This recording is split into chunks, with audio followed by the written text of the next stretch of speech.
సతీష్ కుమార్ అనే వ్యక్తి ఎవరైతే వాళ్ళ అతి కిరాతకంగా హత్య గావింపబడ్డారో ఆయన టీటీడీ పరకామణి కేసులో కంప్లైనెంట్.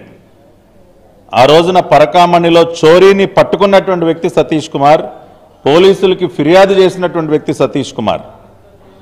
అంతేకాకుండా ఇవాళ సిట్ వారు చేస్తున్నటువంటి దర్యాప్తులో కీలకమైనటువంటి సాక్షి.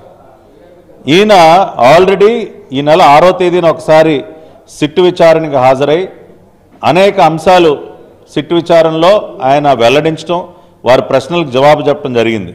ఈ రోజున తిరిగి స్పెషల్ ఇన్వెస్టిగేటింగ్ టీం వారు సతీష్ కుమార్ గారిని ఆయన స్టేట్మెంట్ రికార్డ్ చేయడానికి ఆయనను రమ్మంటే గుంతకల్లో జీఆర్పీలో రైల్వే పోలీసులో బాధ్యతలు నిర్వర్తిస్తున్నటువంటి సతీష్ కుమార్ బయలుదేరి సిట్ విచారణకి రావటానికి వస్తున్నటువంటి సందర్భంలో మార్గమధ్యంలో తాడిపత్రి వద్ద అత్యంత కిరాతకంగా హత్య చేశారు.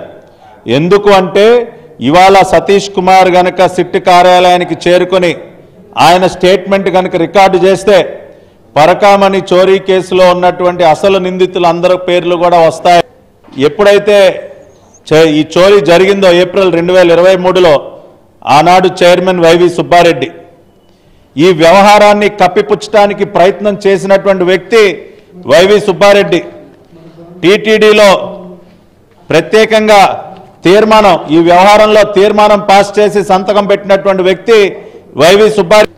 ఆ తర్వాత ఆగస్టులో టీటీడీ చైర్మన్గా బాధ్యతలు స్వీకరించిన కరుణాకర్ రెడ్డి వచ్చిన మరుసటి నెలలోనే సెప్టెంబర్ 23లో లోక్ అదాలత్లో సతీష్ కుమార్ని బెదిరించి రాజీ చేయించినటువంటి వ్యక్తి కరుణాకర్ రెడ్డి. అంటే మీరేమో వాళ్ళు చంపేశారని మీరు చెప్తున్నారు. వాళ్ళు అనేది ఏంటంటే ఖచ్చితంగా ముమ్మాటికి కూడా సిట్ అధికారుల వేధింపులు తట్టుకోలేక ఆయన చనిపోయాడని చెప్పి వాళ్ళు ఆత్మహత్య చేసుకున్నారని చెప్పి వాళ్ళు చెప్తున్నారు. ఇప్పుడు సొంత చిన్నాన్నని గొడ్డలపోటుకి గురి చేసి గుండెపోటుగా చిత్రీకరించడానికి ప్రయత్నం చేసినటువంటి గనులు కదండి వీరందరూ కూడా. ఇవాళ సతీష్ కుమార్ ఆయనే స్వయంగా టీటీడీ విజిలెన్స్ ఆఫీసర్ అయినటువంటి గిరిధర్ రావు టీటీడీ అంతర్గత విచారణ చేస్తున్నటువంటి సందర్భంలో గిరిధర్ రావు గారి ముందు సతీష్ కుమార్ ఒక స్టేట్మెంట్ రికార్డ్ చేశాడు. అదే విషయాన్ని ఆయన తన నివేదికలో పొందుపరిచారు.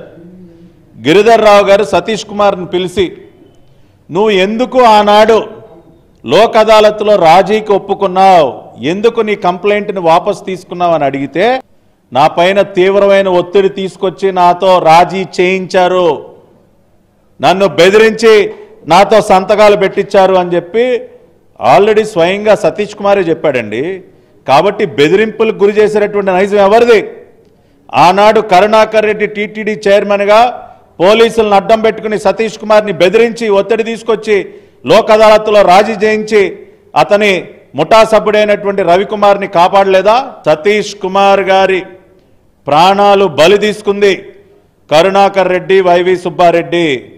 ఆల్రెడీ పోలీసుల యొక్క ప్రాథమిక ఎంక్వైరీలో అతని ముఖం పైన బండరాళ్లతో గుద్ది చంపినటువంటి ఆనవాళ్లు కనపడతా ఉన్నాయి. ఆత్మహత్య చేసుకున్న వ్యక్తి ముఖం మీద బండరాళ్లతో గుద్దినటువంటి ఆనవాళ్లు దేనికి కనపడతాయండి? శరీరం మొత్తం గాయాలు కనపడతా ఉన్నాయి. ఆత్మహత్య చేసుకున్నటువంటి వ్యక్తుల శరీరం పైన గాయాలు ఉంటాయా? ఇవాళ ఆ రకంగా హత్య చేసి మళ్ళీ ప్రజల్ని మాయ చేసే ప్రయత్నం చేస్తూ ఉన్నారు. అంటే ఇప్పుడు రవికుమార్ కూడా థ్రెట్ ఉందంటారా? ఖచ్చితంగా ఇవాళ రవికుమార్ ప్రాణాలకు కూడా ముప్పు ఉంది. తక్షణమే పోలీసులు రవికుమార్ గారికి భద్రత కల్పించాలి. సతీష్ కుమార్ నిజంగా సిట్ విచారణకి ఇవాళ హాజరయ్యి ఆయన స్టేట్మెంట్ రికార్డ్ చేసి ఉంటే, గతంలో టీటీడీ విజిలెన్స్ ఆఫీసర్ ముందు ఏ రకంగా అయితే నన్ను బెదిరించారు, నన్ను ఒత్తిడి తీసుకొచ్చి నా పైన సంతకాలు చేయించారని ఏదైతే చెప్పాడో దానికి సంబంధించి ఇంకా మరిన్ని విషయాలు సతీష్ కుమార్ ఆయన నోటితో చెప్తాడు. కాబట్టే ఆ విషయం తెలిసి అతను సిట్ కార్యాలయానికి చేరుకోకముందే అతనిని కిరాతకంగా హత్య చేశారు. ఈ హత్య వెనుక కరుణాకర్ రెడ్డి, వైవి సుబ్బారెడ్డి యొక్క హస్తం ఖచ్చితంగా ఉంది. ఇది పరిస్థితి. ఏదైతే ఖచ్చితంగా సతీష్ కుమార్ హత్య వెనకాల ఖచ్చితంగా వైసీపీ నాయకులు కుట్ర ఉందని చెప్పి కూడా పట్టాభి చెప్తున్న పరిస్థితి నెలకొంది. ఖచ్చితంగా ఎవరైతే మిగిలిన ఉన్న రవికుమార్ వీళ్ళందరూ ఉన్నా వాళ్ళు కూడా ఖచ్చితంగా ఆయన రక్షణ ఏర్పాటు చేయాలని చెప్పి కూడా సిట్ అధికారులను కోరుతున్నారు కూడా పట్టాభి చెప్తున్నారు. ఖచ్చితంగా దీని మీద పూర్తిస్థాయిలో దర్యాప్తు చేసి అసలు దీని వెనకమాల దోషులు ఎవరు ఉన్నారు ఏంటి అనేది మొత్తం కూడా పూర్తిస్థాయిలో విచారణలో వ్యక్తపరుస్తామని చెప్పి కూడా పట్టాభి చెప్తున్నారు. వీడియో జర్నలిస్ట్ సుబ్రహ్మణ్యం పూర్ణ